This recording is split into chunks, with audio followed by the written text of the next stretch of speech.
अब चिराग पासवान को कितनी सीट मिलने की संभावना दिखती है, कितनी सीट पर उनकी पार्टी कॉन्फिडेंट है, और चिराग पासवान की पार्टी खुद जो दो टुकड़ों में बंटी हुई है एक तरह से। हमारे साथ एलजेपी के Vineet Singh.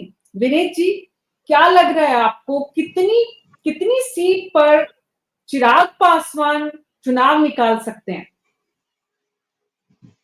Doctor Veenu, good afternoon, नमस्कार सभी को। मुझे ये समझ में नहीं आया, मेरी आवाज क्लियर होगी? एक बार कंफर्म कर देंगे आप? हाँ जी, बिल्कुल ठीक, परफेक्ट परफेक्ट। शुक्रिया मनीष भाई। मुझे ये समझ में नहीं आया कि आपने कहा कि दो धड़ों में बटी हुई है हमारी पार्टी, ये दूसरा धड़ा कौन है? मतलब जिसका अस्तित्व नहीं है, डॉक्टर साहिबा, आप, मुझे लगता है कि आप उसको जीवित करने की कोशिश कर रही हैं। Chacha ji is gone and politically dead. दो बातों पे मैं अपनी बात कहूंगा, फिर मैं आपके सवाल पे आऊंगा। ये जो आपने भी कहा, वो मनीष भाई ने उसके बारे में भी आपत्ति जताई कि बीजेपी ने कभी भी हमें नहीं लड़वाया चुनाव।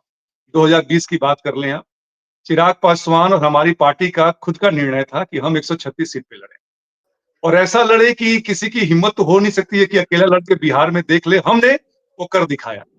दूसरी बात यह है, आरजू भाई कह रहे थे कि हम तो भविष्यवक्ता नहीं है, पर हम हैं, और बिहार की जनता भी भविष्यवक्ता है, और महागठबंधन का भविष्य बिल्कुल लिख चुकी है। Writing is on the wall.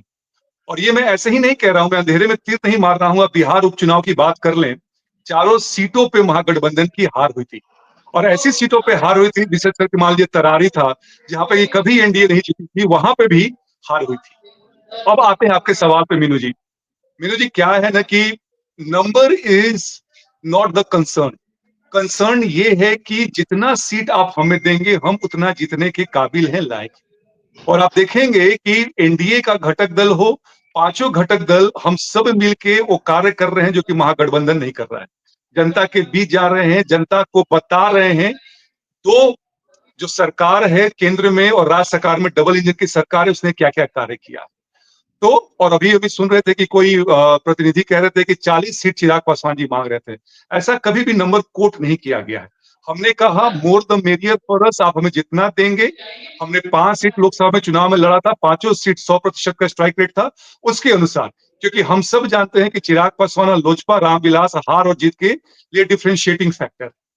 तो जब समय आएगा, जब सारे घटक दल बैठेंगे, और मुझे लगता है कि बीजेपी बड़े भाई की भूमिका में रहती है, सत्सम्मान सबको सीट मिलेगा जहां से जो भी मजबूत है, और वहां पे जीत के हम एनडीए की सरकार प्रचंड बहुमत से लाने के लिए प्रयासरत रहेंगे।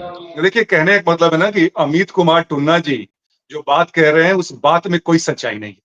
हमने 8 से 10 सीट की बात कही जहां पे हम लड़े थे बीजेपी के विरोध में। और ये कैसा तर्क है कि आप पूरे 243 सीट पे लड़के दिखा दीजिए। कांग्रेस राष्ट्रीय पार्टी है, क्या लड़ सकती है? हमारे उम्मीदवार जहां से मजबूत होंगे वहां से लड़ेंगे। दूसरी बात, अगर चिराग पासवान ऐसे ही गौन होते तो इनके प्रदेश अध्यक्ष राजेश राम क्या कह रहे हैं कि एनडीए को चिराग पासवान का चेहरा जो है सीएम के लिए आगे बढ़ाना चाहिए। ये बढ़ाए ना बढ़ाए, लेकिन राजेश राम जी ने कह दिया ये चिराग पासवान का व्यक्तित्व है और ये प्रभाव है।